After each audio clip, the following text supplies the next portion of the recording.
Baba, Baba, wherefore art thou, Baba? Oh, you're here. And you have your nyonya already, huh? Forget him.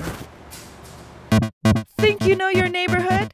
From Kuala Lumpur to Penang, TJ to Klang, Subang, Ampang, every neighborhood has its own identity and unique story to tell. Travel with us to Malaysia's most beloved and renowned neighborhoods and discover what makes them unique. This is our story. This is Hoods. Welcome to the weekend getaway episode of Hoods. While Zer is having a good time in Malacca, I'm sure I'm going to have an even better time here in Ipoh. We're going to start off our day just like how the rest of Ipoh citizens do, by going to the Pasar Karat or the Rusty Market. And as you can see, it is damn packed. It looks like the whole of Ipoh came out to this market just here today. What's up, bro? Right. Good. How are you? Okay. Fine. This is my friend Izzat, and Hi. he is a Pasar Karat regular. So much so that when he opened a cafe, he called it Cafe Karat. Yes. Tak ada nama lain ke? So please take me through your usual Pasar Karat route.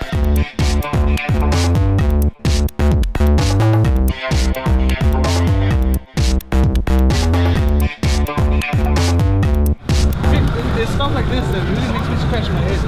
This is the starter for the aircon. Statues of Buddha next to electrical equipment, old oven toasters. It's incredible. Yeah. Then here you got somebody selling karaoke or something. Everything you can find it here. Anything that they think they can sell, then they sell it. Asal barang jadi duit. Right. Apalah waktu Hoi, si berani. Hoi, buah kawa. Hoi.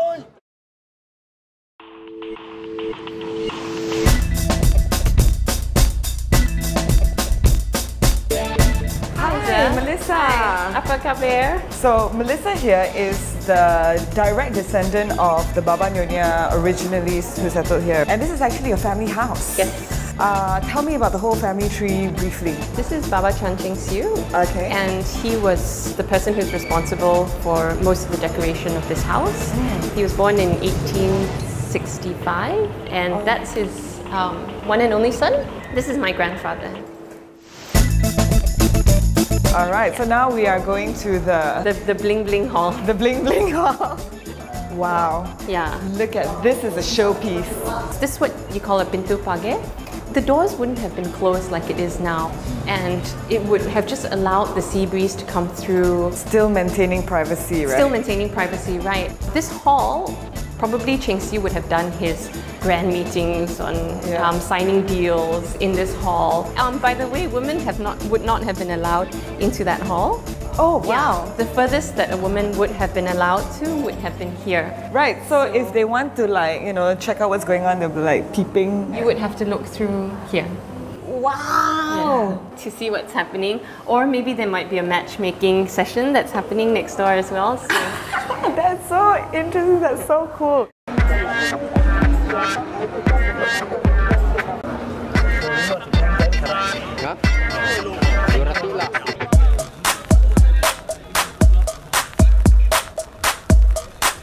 This is my friend. He's selling money for money. Money for money.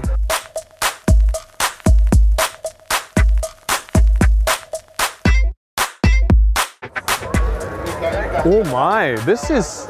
They've even got the notes during the British colonial era where it says currency of Malaya and British Borneo. 1990. 1919, this is the oldest note you have.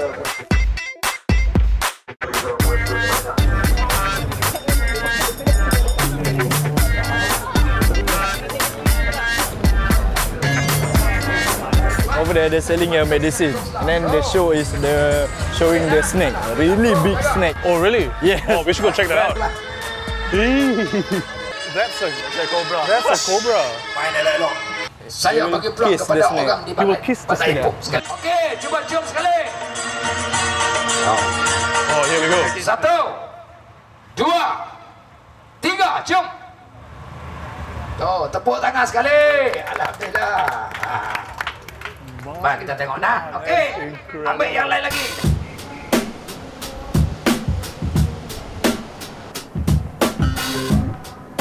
So the family still comes back here 7 times a year to give worship to ancestors. The woman is actually on the top of the altar. And while it's a patriarchal community, inside the house, in a Peranakan home, the woman is the one that rules the roost. Right. And I think that's why the language has also been Malay. Yeah, because the Peranakan came from Chinese migrants marrying the Malay locals here, right? Yeah. At 7 o'clock every evening, a gong would be knocked, and the children would come down the staircase. Come down! Dinner time. Cows, come home now.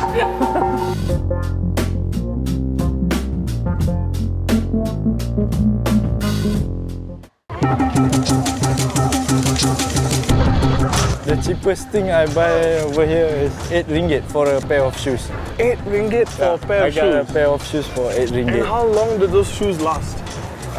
2 weeks.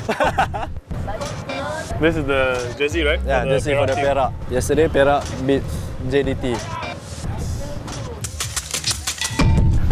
So this is where your money goes to, lah? Yes. You know, it's starting to dawn on me that actually this pasar is kind of almost like the central feature of Ipoh, right? It's Because they have everything here. right. You've grown up in Ipoh, right? Your whole life. What do you feel? What's your favorite thing about Ipoh? My favorite thing will be the colonial buildings that you might see along the way in Ipoh. Then they just keep that building. They preserve the building. What do you feel could make Ipoh better? I think Ipoh better. I think it's better now. You wouldn't change it? You wouldn't change it. change it.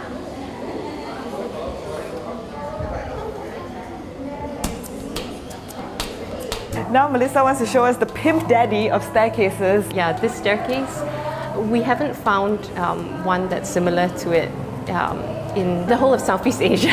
Okay, Southeast Asia, right.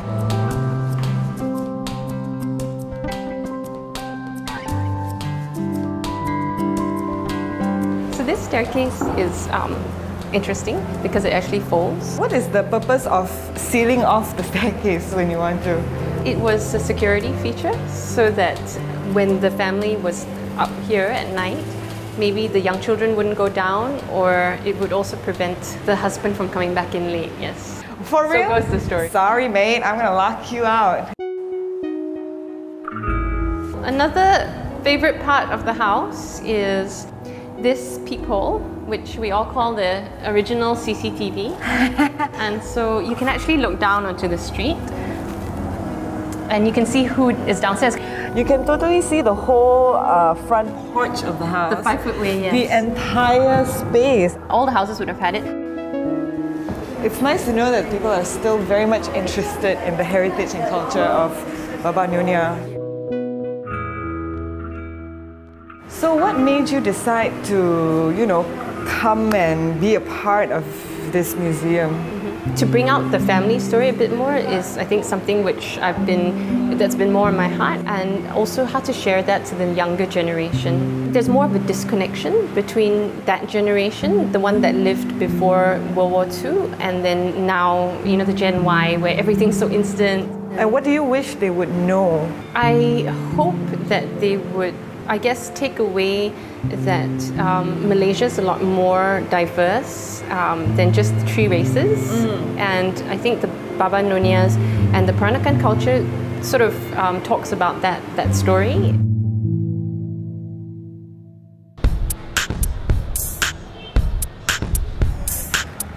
So Ipoh is synonymous with white coffee, and of course now famous because in KL you have all these replica kopitiams coming up, white coffee this, white coffee that. I'm going to check out the original Namhyong and see what sets it apart.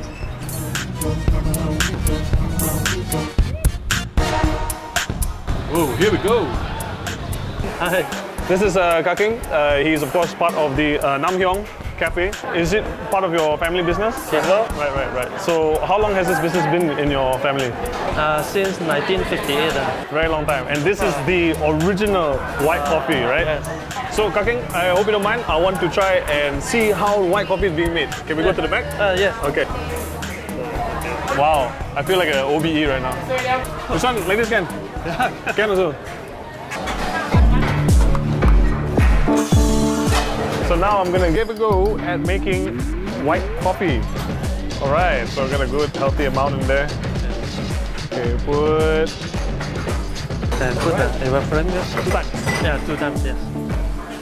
Okay, now the steam.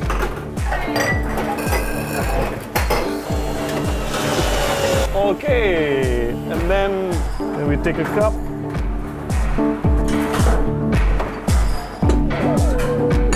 Order up.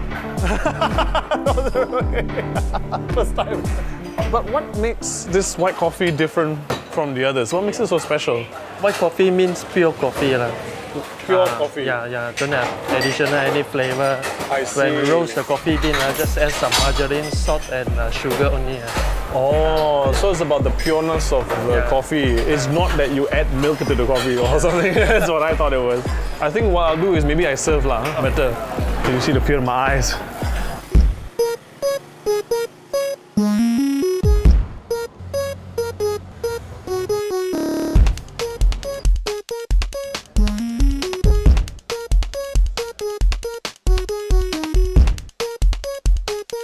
It's one of the oldest antique stores here in Malacca.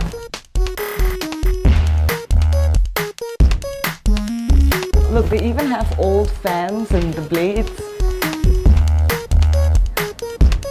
It's just endless, rows upon rows. It's never ending. You have your, oh, those are really cool. The singer, the sewing machine legs. The stairway to nowhere. Some people say antiques in Malacca is not viable, maybe because it's too expensive. Maybe because of the influx of people from Singapore, you know, overseas coming to buy. But at the end of the day, right, antiques is about, you know, the rarity, the scarcity. I mean, where can you find these kind of lights anymore? If you were a vintage or enthusiast, for example, right? Check this out. I look at the craft, I look at the paint they use, the wood they use, the material they use. It's probably 100 years, but it's still here. That's what I'm paying for. You know, you're buying the story more than anything. What life did it live? So you can't really put a price, it's what you're willing to pay. It's like you're buying a piece of history.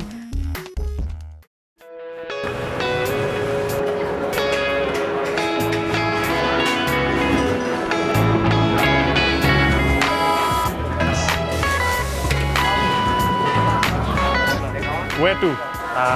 The first table. First table. Oh, all the way. Okay.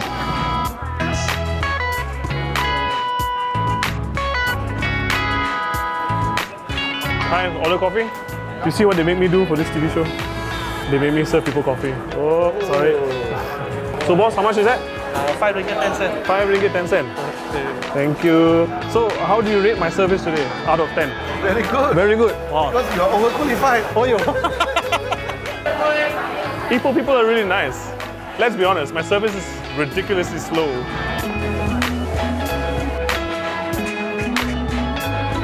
Kaking, I'm here as if this is the end of the month. Anything you need to say to your new employee, just let me be honest. Service is good. Good, huh? Yes. Okay. Wow. Hang. Out there for the rest of the country, everybody knows white coffee from Ipoh. White coffee from Ipoh. How do you feel about that? That you've been this responsibility? Quite stressed. Quite stressed actually. Sorry boss, but I'm going to retire. I'm going to pursue my career as a host on TV in KL. So thank you very much. You've taken care of me. We're about to meet one of the coolest tri-shore guys around. He's also one of the youngest as far as I can see. Firdaus! Hello. Hi. Hey, how are you? Hi. Good. High five. How long have you been riding for actually? Well, over 15 years now, I think. I started in 1997.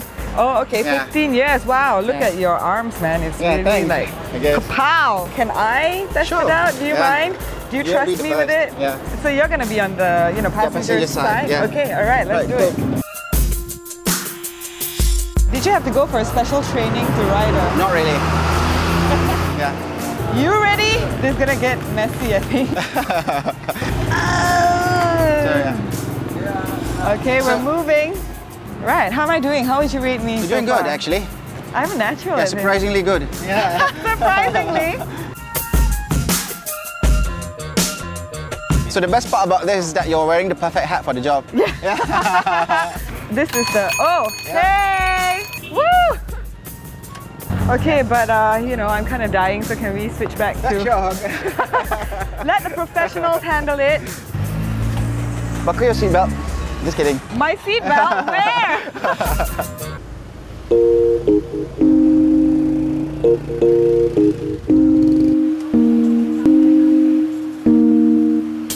So how did you get into trishaw riding in the first place?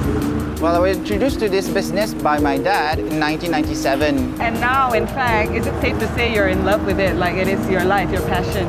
The passion to me is talking to different types of people from different parts of the world.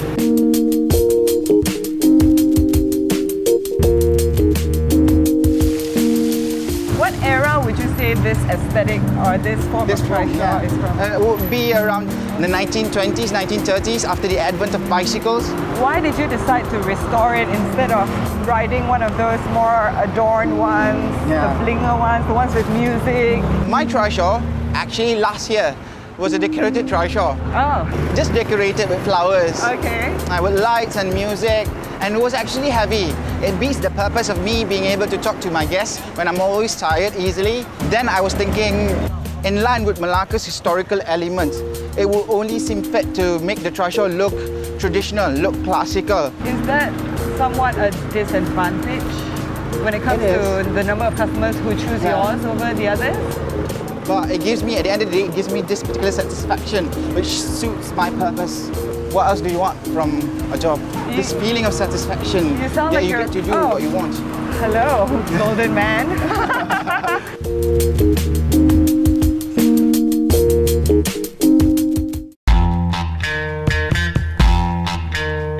Okay, so we're turning onto Jalan Theatre, and then we'll take one more turn after that, and we should be at Funny Mountain Soya Bean. And I'm just very curious, why is it called Funny Mountain Soya Bean? Is it because the soya bean is funny, or is the mountain on which it was originated funny?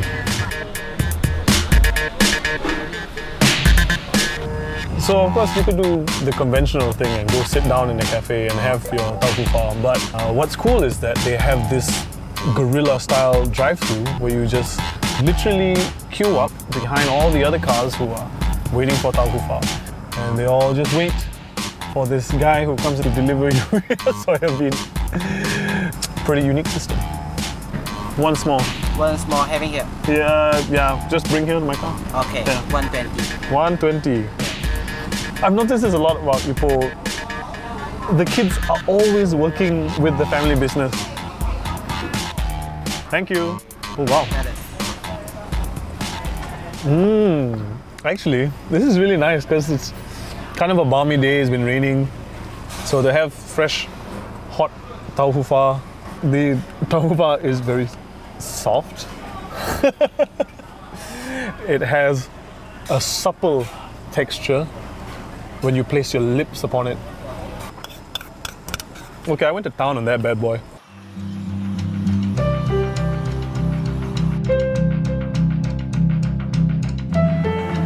Hi. This is like one of the best Nyonya authentic restaurants around town.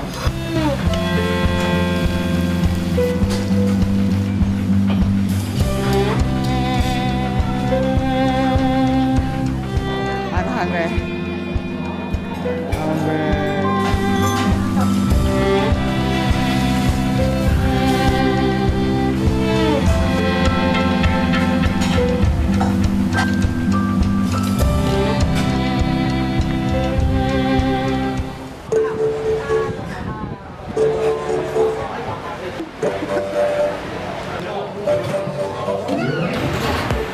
Cool.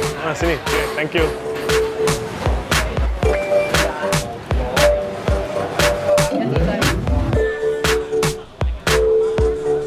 Wow.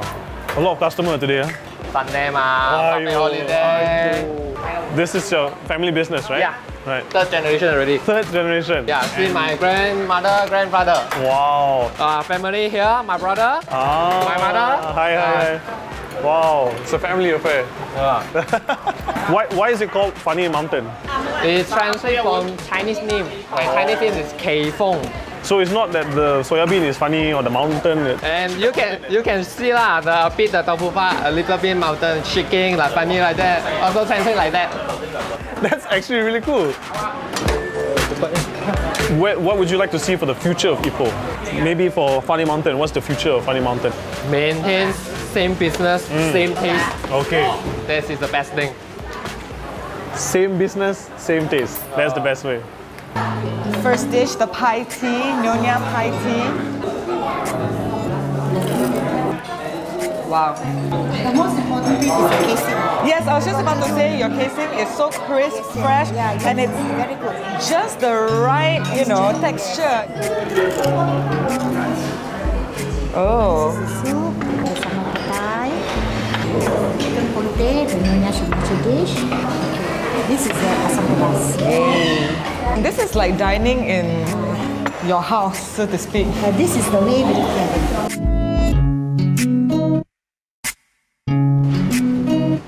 Beautiful. The asam really pops out. Wow, with the belacan, it really adds that punch.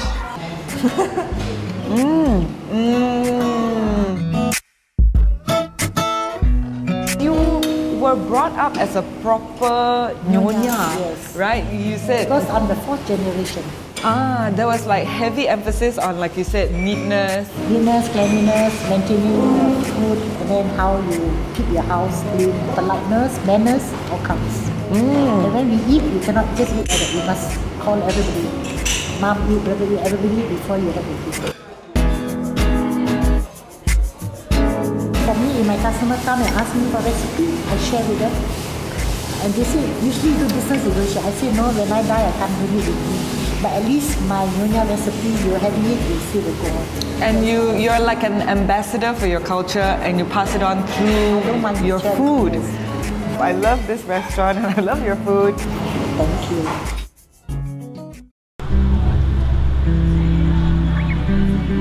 Hey, what's up, man? Good. How's it going? Good. So how was your day? Ooh, penat, man. But, I had a fruitful day.